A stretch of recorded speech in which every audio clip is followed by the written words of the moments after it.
warahmatullahi wabarakatuh. Tabi pun, perkenalkan nama saya Hidayatun Homsa, Sarjana Keperawatan Nurse Magister Keperawatan, dosen Akademi Keperawatan Bunda Delima Program Studi D3 Keperawatan. Pada kesempatan kali ini, saya akan menjelaskan salah satu mata kuliah yang saya ampu, yaitu mata kuliah Keperawatan Medikal Bedah 1. Mata kuliah Keperawatan Medikal Bedah 1 merupakan mata kuliah yang didapat di semester 3 atau semester ganjil, dengan jumlah 3 SKS yang terdiri dari 2 SKS teori dan 1 SKS praktik. Adapun capaian pembelajaran program adalah 1. Mampu memahami asuhan keperawatan secara profesional dengan menggunakan pendekatan proses keperawatan. 2. Mampu melakukan komunikasi terapeutik dan menguasai keterampilan dasar keperawatan untuk melakukan asuhan keperawatan dengan pendekatan proses keperawatan melalui kerja tim. 3. Mampu memberikan asuhan keperawatan kepada individu, keluarga, kelompok, dan masyarakat dengan mengutamakan keselamatan klien dan mutu pelayanan berdasarkan perkembangan ilmu dan teknologi keperawatan untuk meningkatkan kualitas asuhan keperawatan dengan memperhatikan prinsip caring sesuai kode etik profesi. Sedangkan capaian pembelajaran mata kuliah KMB 1 adalah 1. Mampu menguasai konsep dan perspektif keperawatan medikal bedah. 2. Mampu memahami peran perawat medikal bedah dalam kebijakan pelayanan kesehatan nasional dan internasional. 3. Mampu menguasai pengelolaan penyakit tropis, penyakit endemis, dan HIV/AIDS. 4. Mampu menguasai konsep gangguan kebutuhan oksigen akibat patologi sistem pernafasan dan kardiovaskuler. 5. Mampu menguasai konsep gangguan kebutuhan cairan akibat patologi sistem perkemihan dan metabolik endokrin. 6. Mampu menguasai gangguan kebutuhan nutrisi akibat patologi sistem pencernaan dan metabolik endokrin. 7. Mampu menguasai gangguan kebutuhan eliminasi akibat patologi sistem pencernaan dan perkemihan.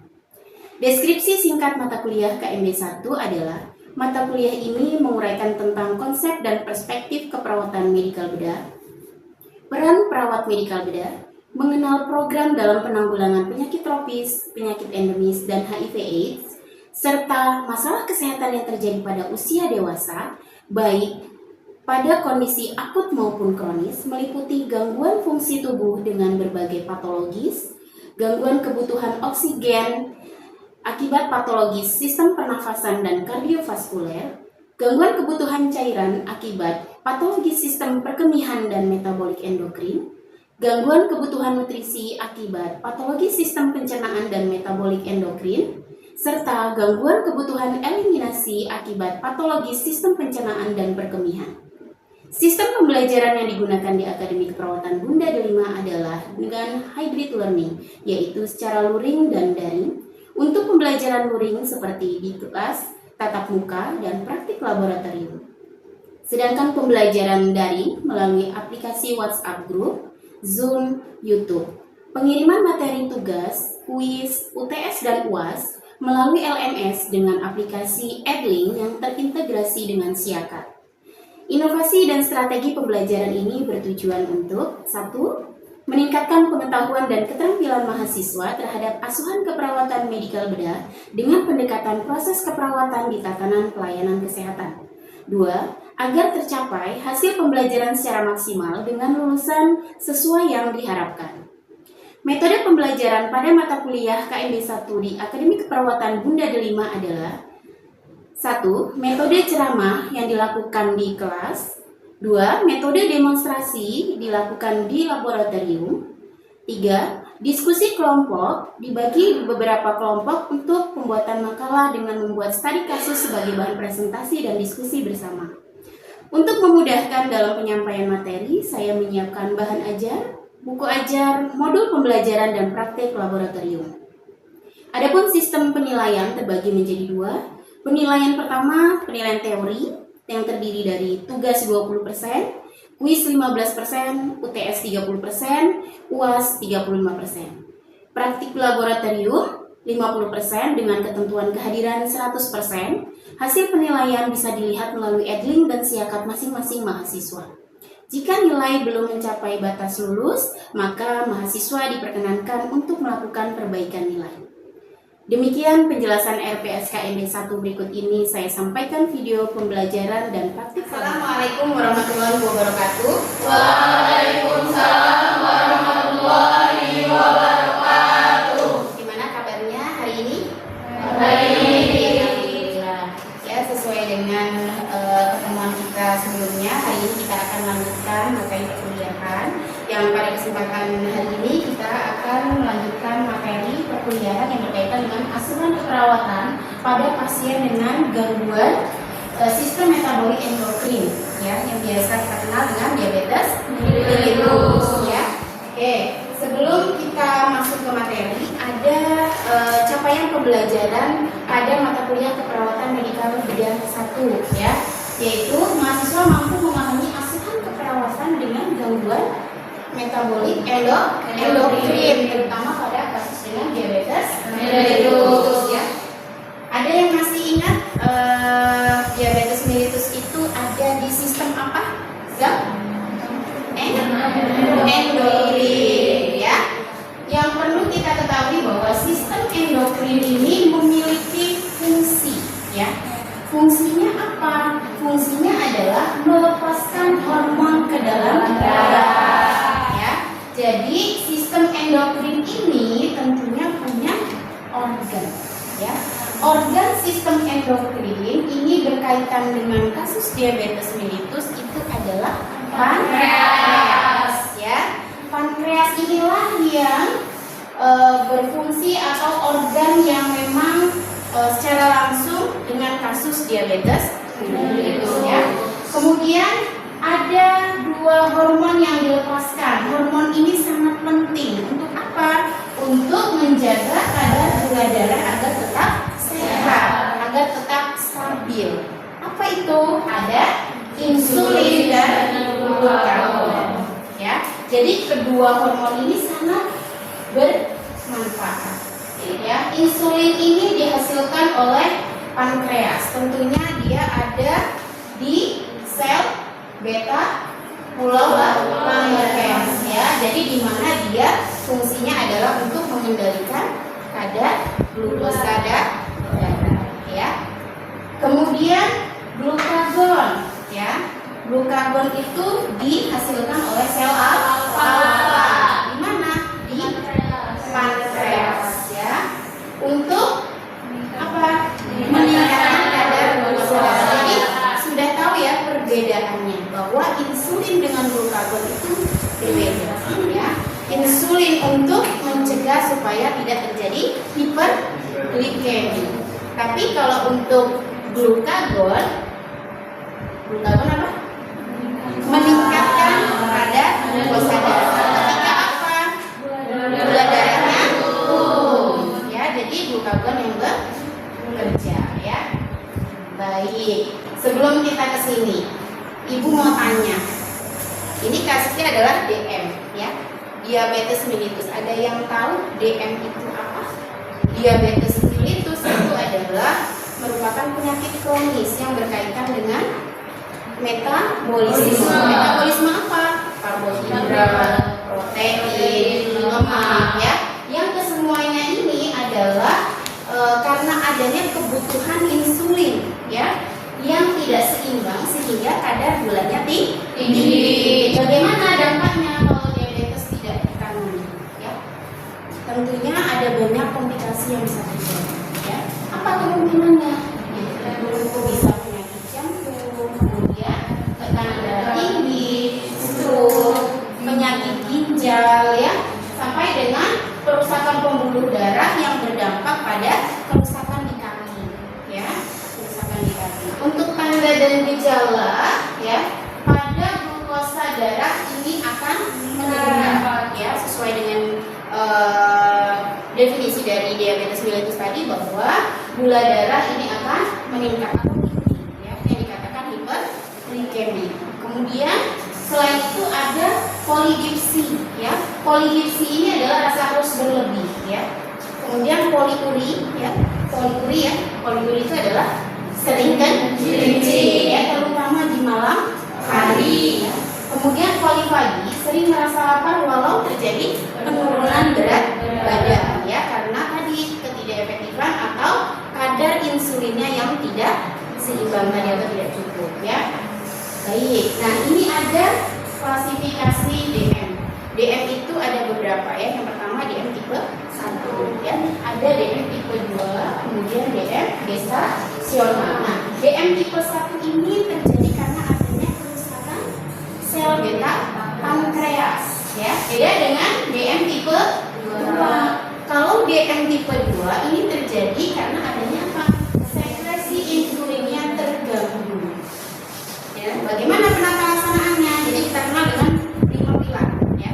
Pilar di DM itu yang pertama ada di latihan fisik, pemantauan gula darah, terapi pengobatan, sampai dengan pendidikan kesehatan ya.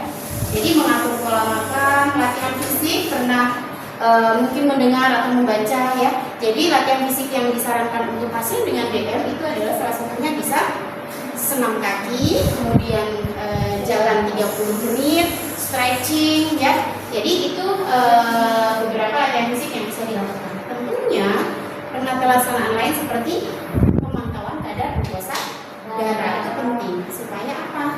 Tidak terjadi hiperglikemi dalam jangka waktu yang lama, namanya terkontrol ya. Baik, nah apa yang perlu diketahui? Nah ini masalah kaki diabetik. Kaki diabetik ini merupakan kelainan tungkai ya. Kelainan tungkai karena apa tadi? Diabetes yang tidak terkontrol ya. Diabetes yang tidak terkontrol gimana tadi? Karena pemeriksaan gula darah yang tidak dilakukan secara rutin ya, sehingga tidak terkontrol karena adanya gangguan pada pembuluh darah ya, sampai terjadi infeksi. Ini salah satunya. Jadi kelainan tungkai sampai muncul luka.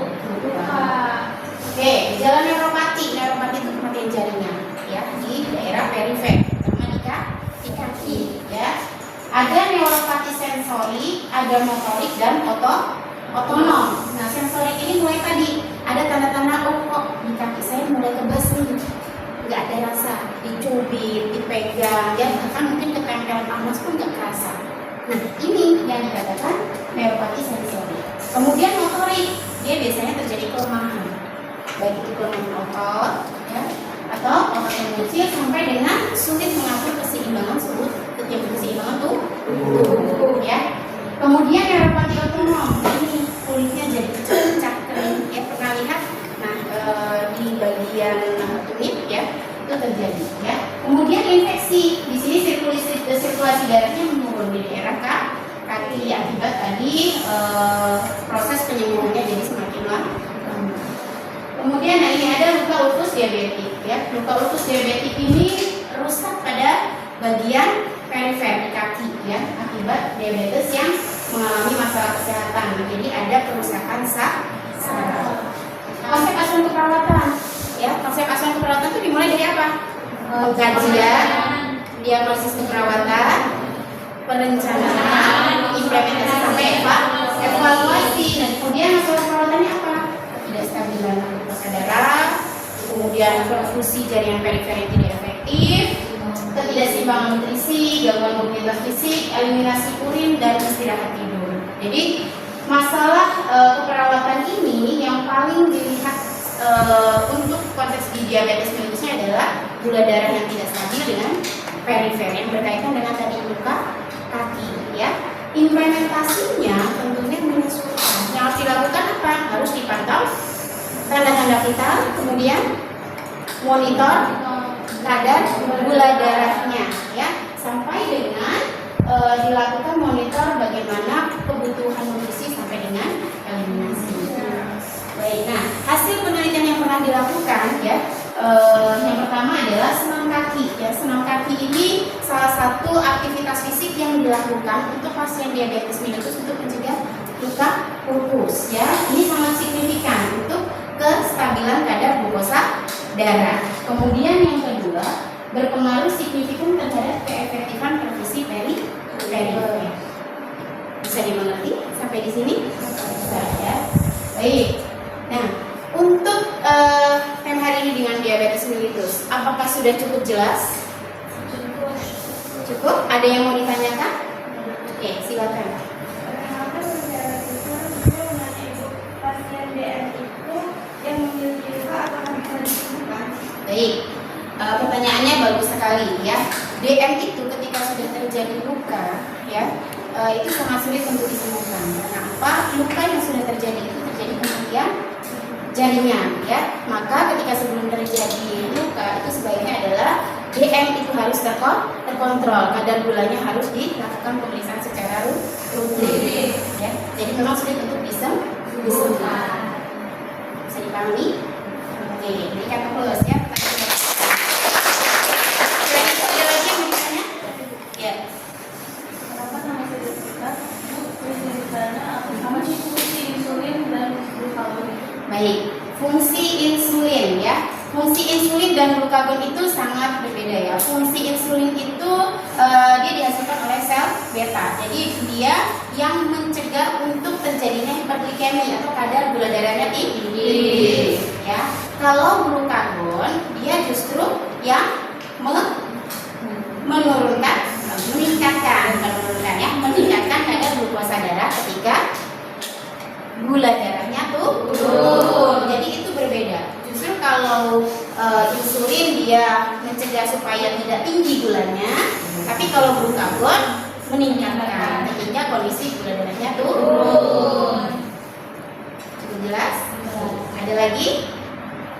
Tidak ada? Berikan aplaus. Baik, ada lagi bertanya? Tidak ada. Baik, kalau begitu Ibu yang akan bertanya ya. Oke, tadi sudah Ibu jelaskan nih. Ibu berikan pertanyaan satu aja deh untuk merevaluasi. Jadi pertemuan hari ini adalah terkait dengan DM. Apakah ada yang bisa menyebutkan tadi ya berkaitan dengan gejala ya?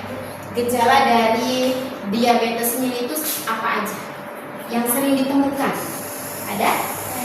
Oke. Jadi yang gejalanya itu yang pertama glukosa darahnya itu meningkat, yang kedua ada polidipsi yaitu rasa haus yang berlebihan, yang kedua poliuri yaitu sering buang air kecil terutama pada malam hari, yang terakhir ada polipati yaitu rasa lapar yang sering walaupun berat badan sudah meningkat. Baik, bagus. Bahwa tadi pada gejala DM itu ada 4 yang gula darahnya tinggi, kemudian ada polidipsi, poliuri, polipati. Jadi kesemuanya itu adalah tanda dan gejala dari diabetes mellitus. Ada lagi? Cukup jelas? Baik, kalau sudah cukup jelas, mungkin untuk pertemuan di kali ini kita cukupkan ya. Kita akan bertemu lagi di kesempatan lain ya. Nanti untuk dilanjutkan materi berikutnya dan juga praktek ya. Kebetulan kita ada praktek laboratorium berkaitan dengan perawatan luka ya. Baik, kalau tidak ada yang ditanyakan lagi, Ibu cukupkan ya. Wabillahi taufiq wal hidayah. Assalamualaikum warahmatullahi wabarakatuh. Waalaikumsalam warahmatullahi wabarakatuh.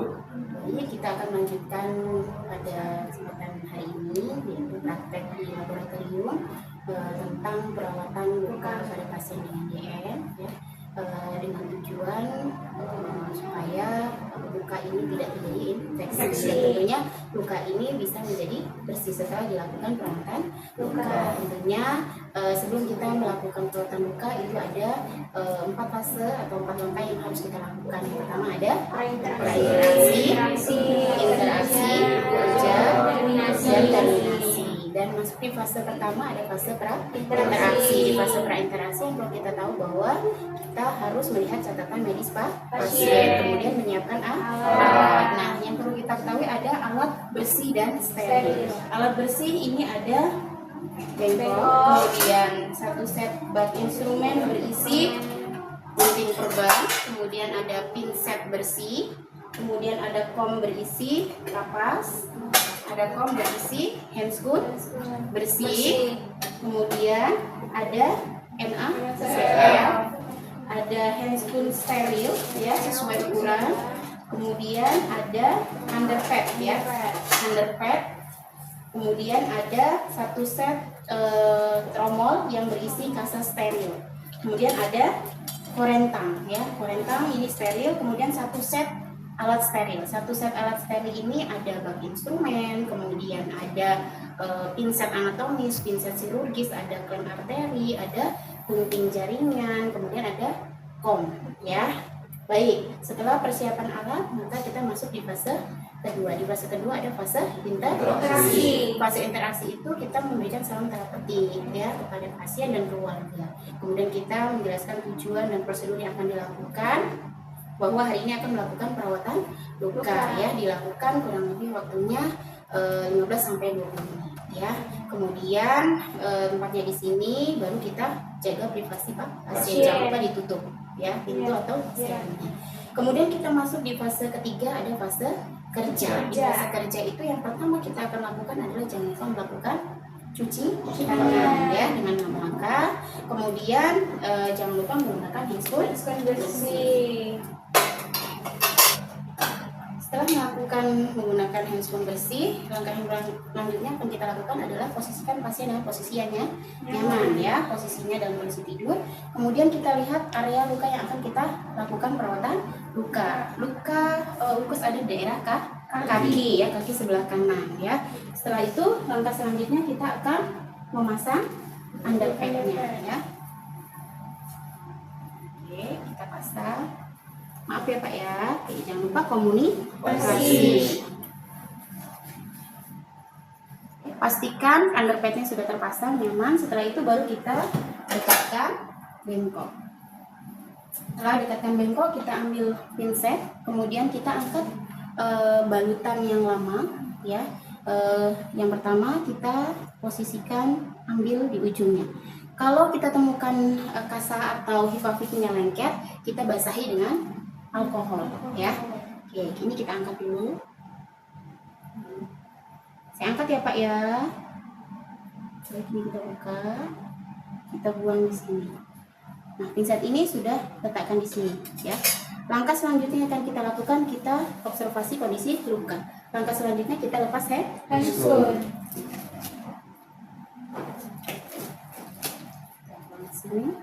Ini alat sterilnya akan kita buka ya untuk persiapan perawatan luka steril ya. Baik, alat ini steril. Jadi masih ingat prinsip perawatan luka itu apa? Prinsipnya adalah bersih dan steril. Jadi sudah dilakukan tadi dengan prinsip bersih. Langkah selanjutnya adalah steril dengan menyiapkan alat sterilnya. Yang pertama ini steril, jadi kita menggunakan korentang.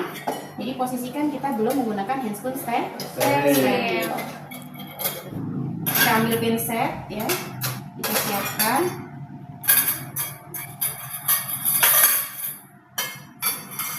Oke, langkah selanjutnya kita ambil kasa ya. Ini kasa ini steril, kita tuangkan di sini secukupnya sesuai dengan kebutuhan perawatan luka pasien ya. Oke, ini kita ambil dulu saja. Oke. Setelah itu ini kita letakkan, kemudian kita siapkan NaCl ya. NaCl ini steril, kita tuangkan secukupnya saja. Kalau semuanya sudah siap ya, pastikan kondisi steril tidak tersentuh ya. Baik, setelah itu kita menggunakan handphone steril ya.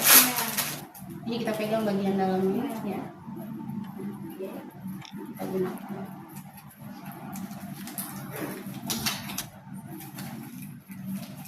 Baik, kalau sudah, baru langkah selanjutnya kita buang handphone ini dengan bungkusnya dari dalam ya, jadi jangan disentuh dari luar. Baik, kalau sudah, baru langkah selanjutnya kita siapkan kasa. Ini boleh kita pegang ya, karena kita sudah steril. Oke. Kemudian ini kita peras kasa secukupnya ya, sesuai dengan kebutuhan. Oke. Ingat kasa ini bukan basah tetapi lembab ya. Oke. Kalau sudah, langkah selanjutnya akan kita lakukan adalah dengan melakukan perawatan luka ya. Kita ambil satu kasa, kemudian dilakukannya di area yang tidak terkontaminasi dulu. Boleh dilakukan secara horizontal atau dilakukan vertikal ya, atau sirkuler, memutar ya. Tapi dari arah yang belum terkontaminasi. Maaf ya Pak ya, saya lakukan perawatan luka dulu. Oke, satu arah ya. Oke, kalau sudah digunakan jangan digunakan lagi. Oke, kita buang.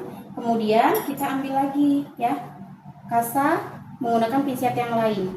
Kemudian diambil. Langkah selanjutnya, kalau sudah baru kita dari arah yang luka, dari atas ke bawah. Kita tekan ya sampai dengan nanah atau darah-darah kotornya itu sudah terangkat ya. Oke.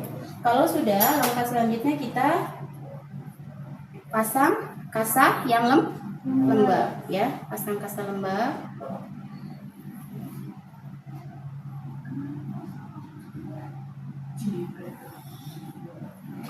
Setelah itu kita ambil kasa keringnya ya, jadi di luarnya kita pasang kasa kering.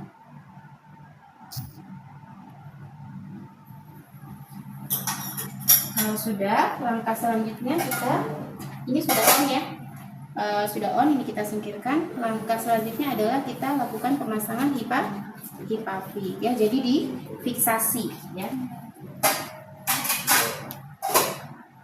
Difiksasi jangan lupa kita ukur ya, karena ini pendek jadi kita posisikan seperti ini ya. Oke. Baik, kalau sudah baru kita pasang satu persatu ya. Boleh, untuk memudahkan ini kita sudah lepas handscoon juga nggak masalah ya.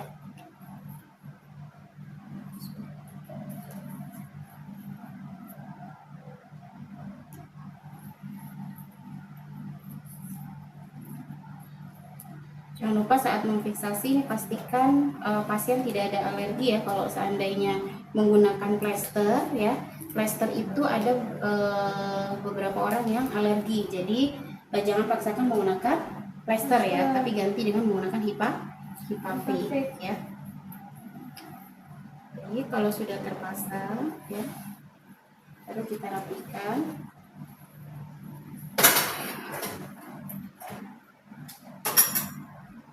Kemudian kita angkat alatnya ya, kita gulung ya underpadnya. Jadi diambil, maaf ya Pak ya. Ini kita angkat. Baru ini kita